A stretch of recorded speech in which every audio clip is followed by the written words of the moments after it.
दोस्तों, अगर आपने आगे का एपिसोड नहीं सुना है तो पहले उसे सुन लीजिए, तो ही कहानी आपको समझ में आएगी।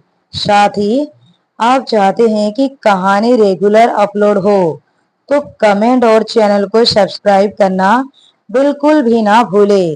साथ ही एपिसोड को लास्ट तक सुना कीजिए, तो ही कहानी आपको पूरी तरह समझ में आएगी। अगले दिन सुबह ओबरॉय विला के डोरबेल बजती है। सर्वेंट जाकर डोर खोलता है। डोर खुला तो सामने करण कपूर खड़ा था। वो अंदर आता है। अंदर हॉल रूम में दादी जी चाय का कप लेकर सोफे पर बैठी हुई थी। जैसे ही दादी जी ने करण को देखा, उन्होंने स्माइल के साथ पूछा, अरे करण बेटा, सुबह सुबह। करण ने स्माइल के साथ कहा, हाँ दादी जी, वो युवराज से कुछ जरूरी काम था। दादी जी ने कहा, वो अपने कमरे में ही है, जाओ बेटा। करण युवराज के कमरे की तरफ बढ़ गया। यहाँ युवराज अपने कमरे की बालकनी में पुशअप कर रहा था। उसका शरीर पसीने से तर था। करण युवराज के कमरे में गया। रुद्रा, माल की डिलीवरी आ गई है। मंत्री का भी फोन था, उसे माल पहुंचाना है। युवराज उठा और पास पड़े टॉवेल से उसने अपने पसीने पोंछकर उसे करण पर फेंकते हुए कहा, तुझे कितनी बार समझाना पड़ेगा कि मैं यहाँ सिर्फ और सिर्फ युवराज हूँ, रुद्रा नहीं। करण ने हड़बड़ाते हुए कहा, सॉरी यार, पर यहाँ कौन है कमरे में हमारे सिवाय। युवराज ने उसे अपनी सर्द निगाहों से घूरा। उसे एक नजर किया तो करण हड़बड़ा गया। युवराज ने कहा, ये सब काम तो तू फोन पर भी बता सकता था। मैं घर में ये सब डिस्कस नहीं करता। अब ये क्या तुझे अलग से बताना पड़ेगा। युवराज के बोलने के रवैया को देखकर करण के पसीने छूटने लगे। उसने कहा, युवराज, अर्जेंट काम था, तू फोन नहीं उठा रहा था, इसलिए मुझे यहाँ आना पड़ा। युवराज ने उसके कंधे पर हाथ रखते हुए कहा, इस वक्त मुझे सिर्फ और सिर्फ वो लड़की चाहिए, किसी भी कीमत पर। जिसकी वजह से मैंने अपना भाई खो दिया, मैं उसे अपने हाथों से मारना चाहता हूँ। वो मरेगी तभी मेरे भाई के आत्मा को शांति मिलेगी और मुझे सुकून। करण ने कहा, मुझ पर यकीन कर युवराज, मैंने कोई कसर नहीं छोड़ा उसे ढूंढने में। शहर का कोना कोना छान डाला, पर समझ नहीं आ रहा वो लड़की अचानक से कहाँ गायब हो गई। उसे जमीन निगल गई या आसमान। युवराज ने उसके गले को पकड़ते हुए कहा, जमीन निकल गया हो तो जमीन को फाड़ कर निकालो उसे। आसमान निकल गया हो तो आसमान को चीर कर निकालो। पर वो लड़की मुझे जल्द से जल्द मेरे सामने चाहिए। कहकर युवराज उसे अपनी आंखों से बाहर निकल जाने का इशारा करता है। उसकी आंखें इस वक्त लाल थी, चेहरे पर शैतानियत छलक रही थी। उसके ऐसे एक्सप्रेशन को देखकर करण झट से वहां से निकल जाता है।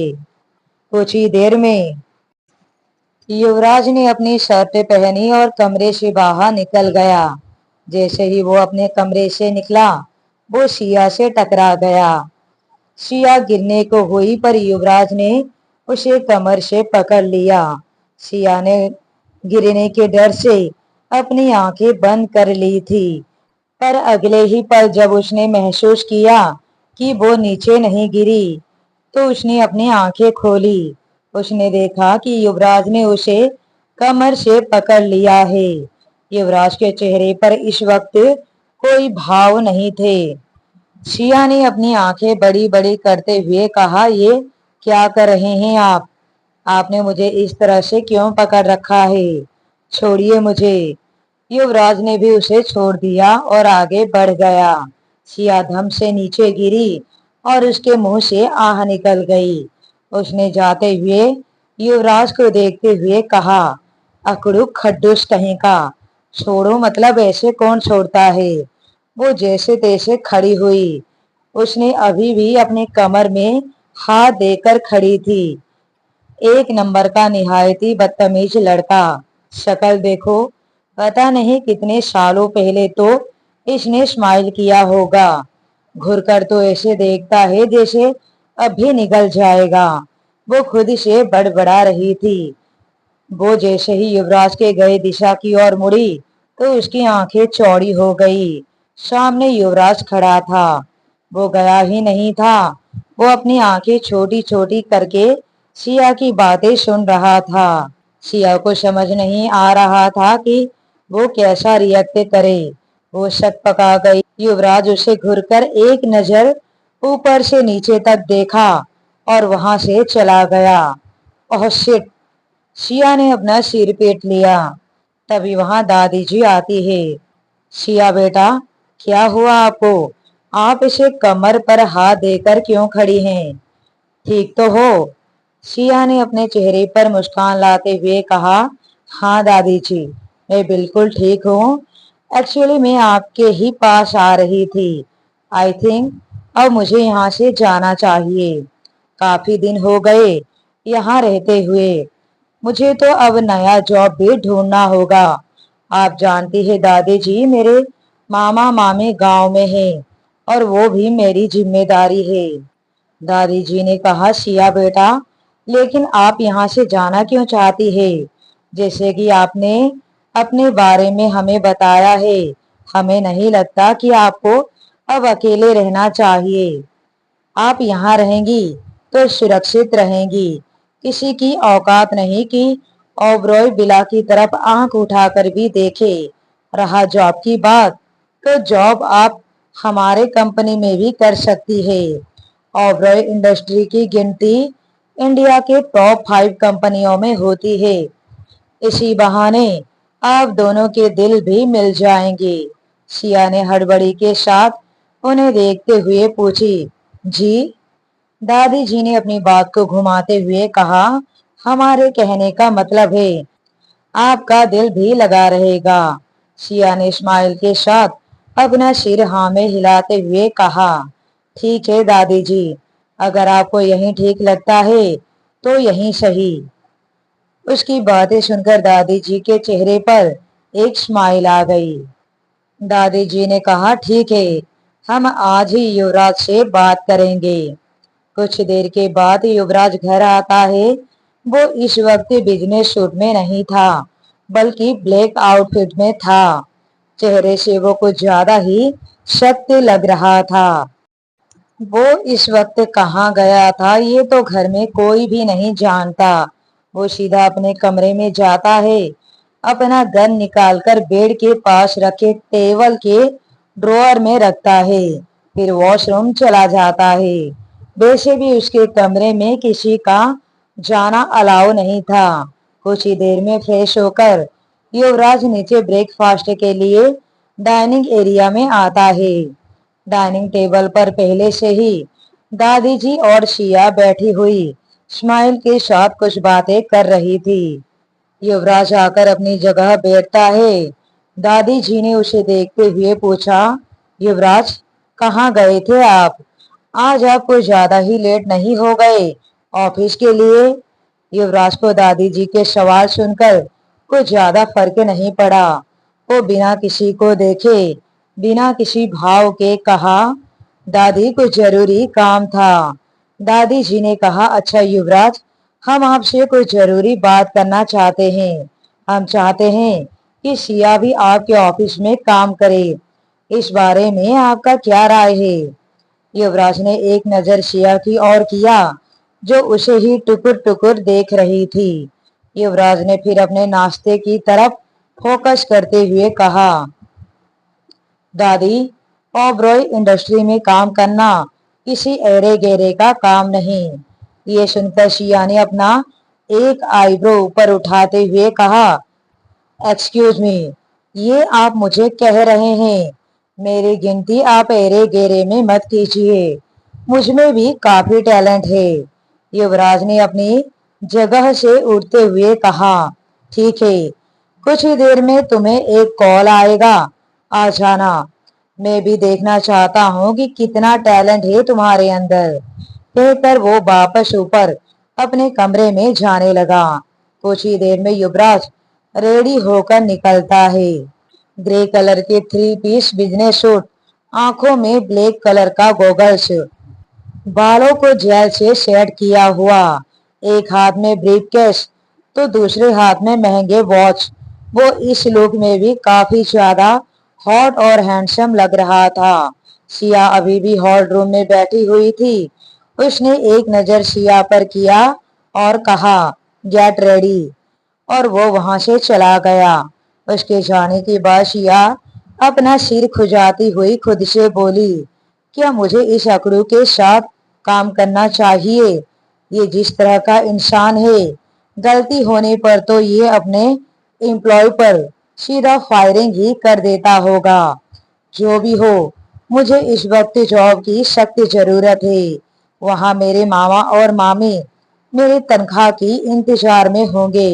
लगभग आधे घंटे के बाद उसे कुणाल का कॉल आता है। वो उसे एक एड्रेस सेंड करता है और वहीं आने के लिए कहता है।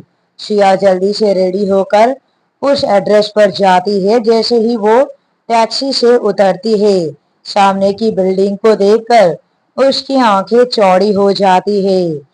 ये एक आलीशान ब्लैक शीशे से बना हुआ बिल्डिंग था। उस पर गोल्डन अक्षरों से लिखा हुआ था, ओबरॉय इंडस्ट्री। बिल्डिंग के बाहर दोनों ओर गार्डन बने हुए थे। बीच में आने जाने का रास्ता बना हुआ है। एक और पार्किंग के लिए जगह दी गई है।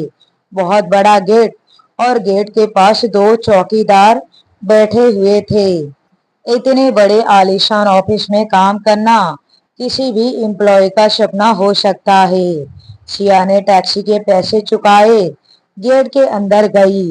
वो अभी कुछ सोच ही रही थी कि तभी उसे सामने से किसी की आवाज सुनाई दी, वेलकम सिया मैडम। सिया ने सामने की ओर देखा तो कुणाल स्माइल के साथ उसी की ओर आ रहा था। सिया को वो कुछ जाना पहचाना सा लगा। उसने उससे कहा, आप तो। उसकी बात को पूरा करते हुए कुणाल ने कहा, आपने मुझे बॉस के बर्थडे पार्टी पर देखा होगा। मैं उनका असिस्टेंट हूँ। चलिए मैडम, मैं आपको उनके कैबिन तक ले चलता हूँ। दोनों बातें करते हुए लिफ्ट एरिया की तरफ बढ़ते हैं। लिफ्ट के अंदर जाते हैं। कुणाल 5th फ्लोर का बटन दबाता है। बातों ही बातों में दोनों 5th फ्लोर में पहुंच जाते हैं। ये फ्लोर तो हर फ्लोर से काफी ज्यादा ग्रांड लग रहा था। इस फ्लोर में ऑफिस का मेन कैबिन था, जिसके बाहर लिखा हुआ है, सीईओ मिस्टर युवराज ओबरॉय। कुणाल और सिया कैबिन के डोर के पास जाते हैं। कुणाल हल्के से डोर नॉक करते हुए बोला, मे आई कम इन सर? अंदर से एक भारी आवाज सुनाई दी, कम इन। दोनों अंदर जाते हैं। अंदर युवराज एक किंग साइज की चेयर पर बैठा हुआ था। सामने के डेस्क पर रखे हुए लैपटॉप पर उसके हाथ थिरक रहे थे। कुणाल ने बहुत ही शांति से कहा, बॉस, सिया मैडम आए हैं। युवराज, जिसकी नजर अभी भी लैपटॉप पर गड़ी हुई थी, और यहाँ सिया फुल कॉन्फिडेंस के साथ खड़ी थी। युवराज ने मजाक उड़ाने वाले लहजे में बिना सिया को देखे कहा, तो सिया मैडम, आप अपने टैलेंट को दिखाने आ ही गई। वैसे आप, कहते हुए उसने उसे एक नजर किया और बोलते बोलते उसके जुबान रुक गए। सामने खड़ी सिया, जो इस वक्त एक वाइट कलर के अनारकली सूट में थी, उसके स्ट्रेट जुल्फे उसने एक साइड में आगे कर रखे थे, दूसरी साइड से उसका दुपट्टा था। कानों में छोटे छोटे इयररिंग, मेकअप के नाम पर लाइट पिंक कलर की लिपस्टिक। इतने सिंपल में भी वो कहर ढा रही थी। उसका गोरा बेदाग चेहरा किसी को भी अपनी तरफ अट्रैक्ट करने के लिए काफी था। युवराज एक पल के लिए देखता रह जाता है। फिर उसने खुद को कंट्रोल करते हुए कहता है, कुणाल, तुम्हारे पास जितने भी फाइल पेंडिंग पड़े हैं, मैडम को दे दो, इन्हें काम समझा दो। कुणाल ने हैरानी के साथ युवराज को देखते हुए कहा, बट सर। युवराज ने उसे अपनी आंखें छोटी करते हुए देखा तो उसकी बोलती बंद हो गई। युवराज ने फिर से शिया की तरफ देखते हुए कहा, मिस शिया, हमारे प्रोजेक्ट के कुछ फाइल पेंडिंग पड़े हुए हैं। उसे चेक करके शाम तक सारी फाइल मेरे टेबल पर जमा हो जाने चाहिए। शिया ने अपना सिर हाँ में हिलाते हुए एटीट्यूड के साथ कहा, हो जाएगा सर। युवराज ने शातिर मुस्कुराहट के साथ कहा, really? Okay, you can go now. Kunal, तो मैंने अपने कैबिन में बिठा दो, तुम बाहर का काम देखो। कुणाल ने हाँ में सिर हिलाते हुए शिया को वहां से लेकर चला गया। कुणाल ने उसे अपने कैबिन में लेकर गया। डेस्क पर पड़े फाइल के ढेर की तरफ इशारा करते हुए कहा, मिस शिया, आपको ये सब फाइल चेक करने हैं। चलिए, मैं आपको काम समझाता हूँ। उस ढेर को देखकर शिया की आंखें फटी की फटी रह गई। उसने कहा, व्हाट? ये सब फाइल चेक करना है? लेकिन कुणाल सर, ये सब मैं एक दिन में कैसे कर सकती हूँ? कुणाल ने अपना कंधा उचकते हुए कहा, पता नहीं, ये तो मैं भी सोच रहा हूँ। ये तो महीने का काम है। आपको बॉस ने एक दिन में करने के लिए क्यों कहा होगा? शिया को अब सब कुछ समझ आ रहा था। उसने मन ही मन सोचा, इस मगरमच्छ को तो मैं एक दिन बिना भुने ही खा जाऊंगी। शाम हो जाती है, पर वो अब तक कुछ ही फाइल चेक कर पाई थी। सामने के मेन केबिन से युवराज उसे साफ साफ देख पा रहा था, क्योंकि दोनों केबिन आमने सामने थे और दोनों ही केबिन के डोर कांच के थे। शिया को इस तरह परेशान देखकर युवराज को काफी मजा आ रहा था। रह रहकर उसके होठों पर स्माइल भी आ रही थी। देखते ही देखते ऑफिस के छुटने का वक्त हो चुका था। पूरा स्टाफ चला गया था। धीरे धीरे ऑफिस खाली हो गया था, लेकिन शिया अभी भी अपना काम कर रही थी। फिर भी वो कुछ ही फाइल चेक कर पाई थी। वो मन ही मन खुद को कोस रही थी कि क्यों वो इस ऑफिस में आई। सामने युवराज भी अपनी चेयर पर बैठा हुआ था। उसका काम लगभग पूरा हो गया था। शिया ने एक नजर घड़ी पर किया, एक नजर फाइल के ढेर पर किया। उसने हाथ में लिए फाइल को डेस्क पर पटकते हुए खुद से कहा, कब ये सब पूरा होगा और कब मैं जाऊंगी? मैं अब और यहाँ नहीं रुक सकती। मुझे बहुत जोरों की भूख भी लगी है। वो युवराज के कैबिन में जाती है, नॉक करती है, तो युवराज उसे अंदर आने को कहता है। शिया ने उसे देखते हुए कहा, सर, क्या अब मैं जा सकती हूँ? युवराज ने बिना उसकी तरफ देखते हुए कहा, तुम्हारा काम कंप्लीट हो गया? शिया ने उसे देखते हुए अपने मासूम चेहरे को ना में हिलाते हुए कहा, नहीं सर।